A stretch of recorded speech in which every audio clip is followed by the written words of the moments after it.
Just another manic Monday here on First Take. Appreciate you starting your week with us alongside Skip Bayless. I'm Molly Karam. Stephen A. joins us from New York. Gentlemen, good morning. Good morning, Molly. How are you? Skip, how you feeling? How you doing? You know what? It's beautiful to see you. I'm actually feeling pretty good. Bro? But I do want to start the show by congratulating both you and Molly for her Giants and your quote-unquote Giants, right? They are hers. I'm not sure they're yours. You're sort of a pseudo-Giants fan. Hold on, Skip. I do have a question right now. You usually look a little bit more polished. I don't know. I can't tell whether or not you didn't get enough sleep or you were crying.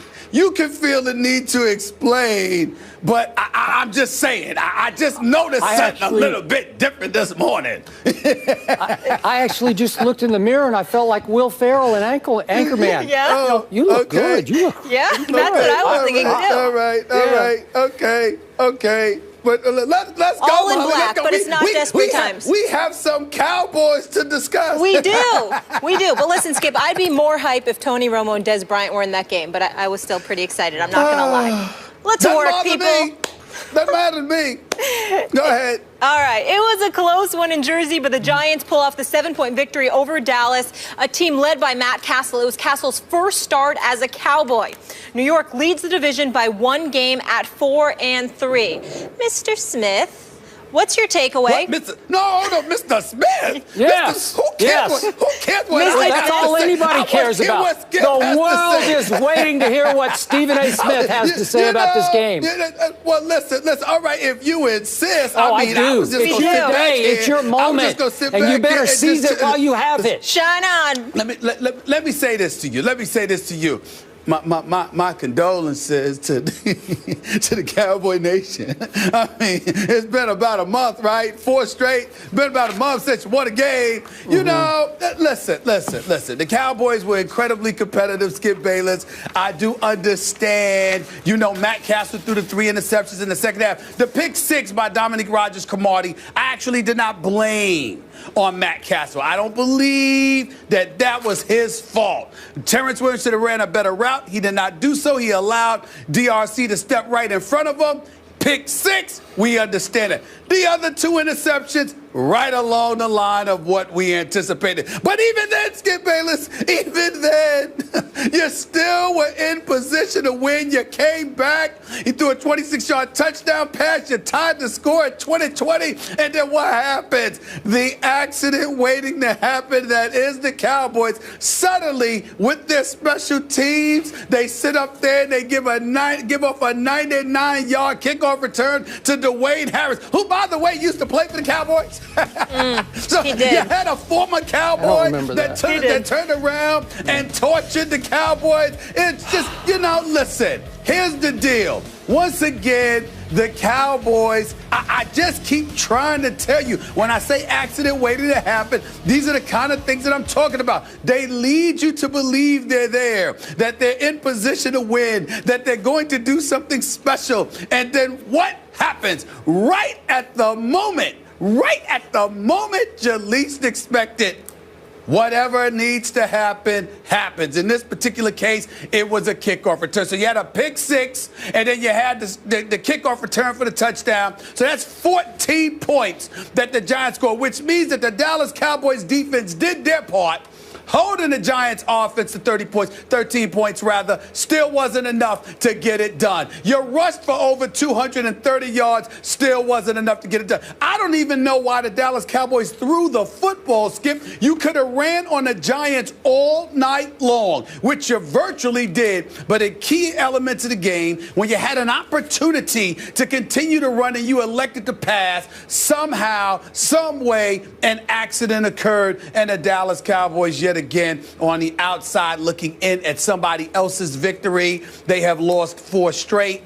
They have collapsed. It looks very, very bad for them right now. I do hope that Tony Romo gets back for you. But you, Skip Bayless, thought that Matt Castle was going to come to the rescue, that it was obviously the fault of Brandon Weeden because you wanted to stay off the Weeden, and that was going to propel you to victory. But nothing's going to work, Skip, until you get Tony Romo back.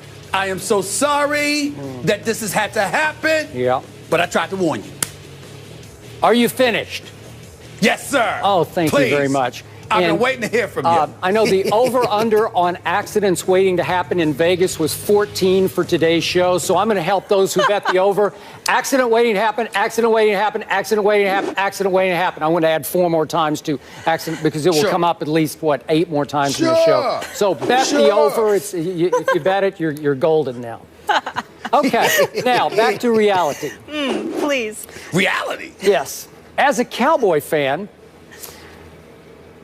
I was actually pretty pleased by what I saw last night. I must admit to you, because you know what my takeaway was from this game?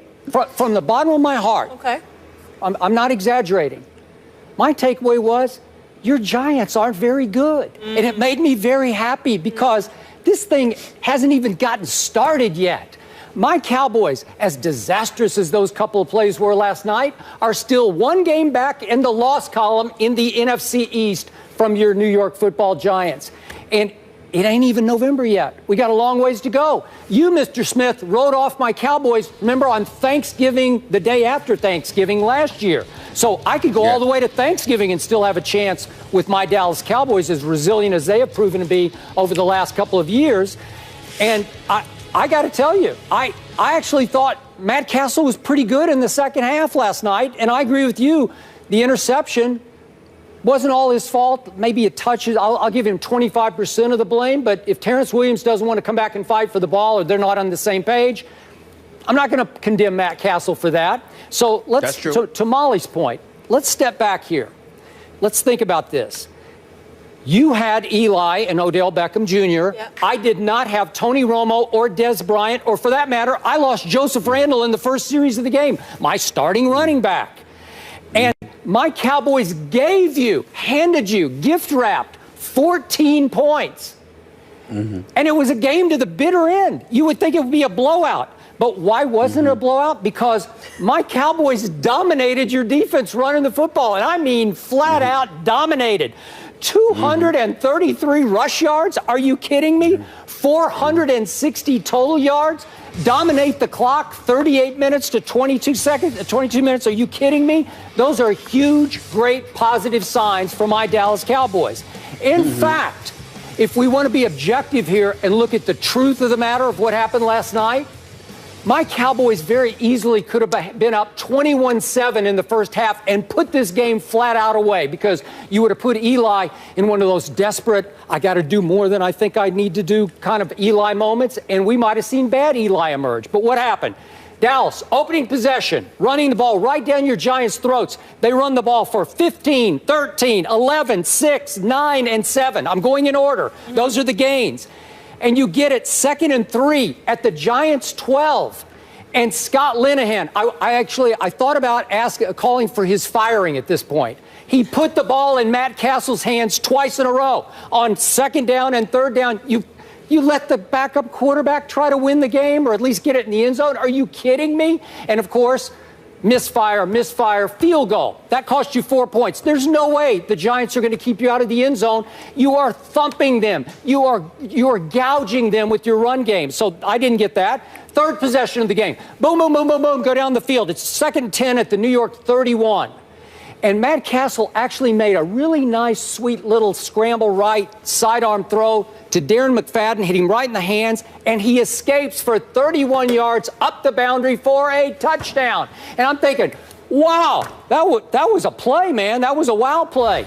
And what happened? There's a flag for some phantom offensive interference. It was as bogus a call as you will ever see. It's on Devon Street, and I don't even know what he's doing. He's just standing there, and he's looking around like, wait a second, me? I'm not doing anything. I'm not doing anything. I'm not doing anything. I'm not doing anything. If there was any contact, it was well after the ball had been caught by Darren McFadden. That's a huge play in this football game because we're talking about another touchdown that became a field goal. That could have been 21-7 at that point because they go right down the next time with the ball. boom, boom, boom, boom, boom, and score. So I got to tell you, big picture, Matt Castle made 3 or 4 big-time throws in the second half. I thought he was much better than Brandon Weeden in general. And my takeaway when I turned off the television was lack of effort on the Terrence Williams play and then the kickoff return. You talked about the ex-Cowboy, Dwayne Harris. I got to bring up your UConn guy, Byron Jones, their first-round draft pick. Look, Byron, if you Rough don't... weekend for UConn. Yeah, look, you're the first-round pick. If you don't want to play kickoff coverage, just tell him you don't want to play. Because you just look at him. You just olay him. You just say, I don't think I want to get my hands dirty on this. I don't think I want to actually take a hit now from Dwayne Harris at full speed. Just come off and tackle him. Tackle him. Just lay out and tackle him. You can't just throw your arm out at him. You're on the kickoff coverage team for a reason, because you can run and you can tackle because you're a big kid.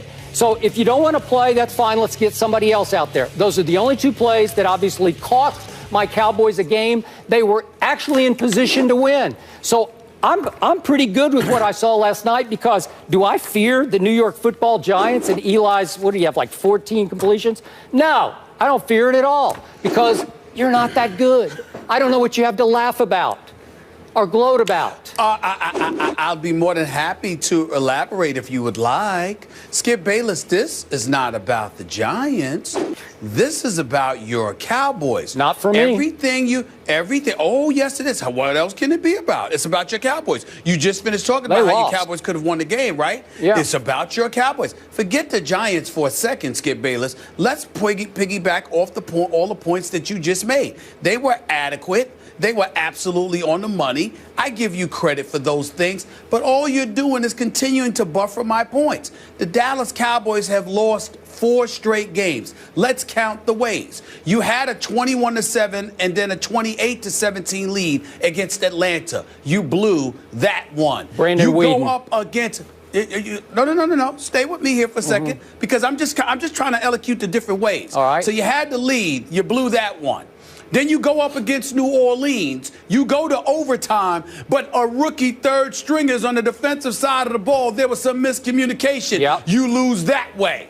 Then you go up against New England, a superior team. You obviously get ramrodded. Yep. You lose that one. You don't have a chance. And so now you show up against the New York Giants, and what happens, Skip Bayless? You know what happened? It was one of those situations, once again, it's special teams, it's a pick six. They are literally coming up with different ways to lose games. In this particular instance against the Giants, you're not wrong with what you were saying, but what I would say to you is that it's just a different methodology that they exercised in order to come up with a different way to lose. And that's what this is really all about. So when we talk about the accident waiting to happen, the walking pieces of mediocrity that they always have the potential to be, life without Romo and Des Bryant. You know, when Romo and Des were in Green Bay, and it was a catch, damn it, it was a catch.